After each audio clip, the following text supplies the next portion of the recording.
আসসালামু আলাইকুম। আবৃত্তি করছি সমাজের অসহায় মেয়েদের নিয়ে লেখা একটি কবিতা। কবিতাটির নাম ডান পিটে মেয়ে। ডান পিটে এক মেয়ে যে ছিল, বয়স 12-13, চোখে রঙিন স্বপ্ন ছিল হবে অনেক বড়।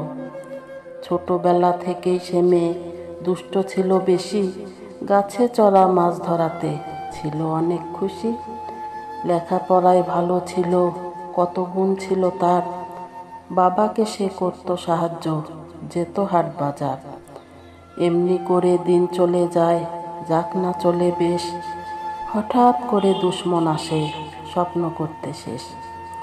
ছোট মেয়েটার বিয়ের কথা বলে পাড়ার লোকে, অবুঝ সে মেয়ে জানত না যে বিয়ে বলে কাকে।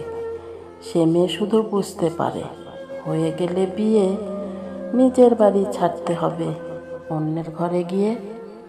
কত কেঁদেছে, কত বলেছে, বাবা দিও না বিয়ে, কিভাবে আমি থাকবো সেখানে তোমাদের ছেড়ে যে।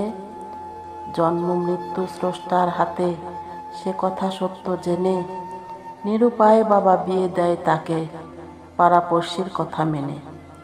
এভাবে একটি আলোর প্রদীপ হঠাৎই যায় নিভে, বাধ্য হয়ে সে বিয়ে করে নেয় কিছুই পায় না ভেবে। ছোট সে ডান পিটে মেয়েটি হয় অন্যের ঘরণী, সংসারের বোঝা কাঁধে চলে আসে, দায়িত্ব বাড়ে তখনই। এভাবেই তার দিন চলে যায়, কেটে যায় কত বছর, একটি নক্ষত্রের হয়ে যায় পতন, কে রাখে তার খবর। সমাজ সংসার কত মেয়ের স্বপ্ন করে গলা টিপে হত্যা, কত ডান পিটে মেয়ের জীবনে আছে কত না কথা।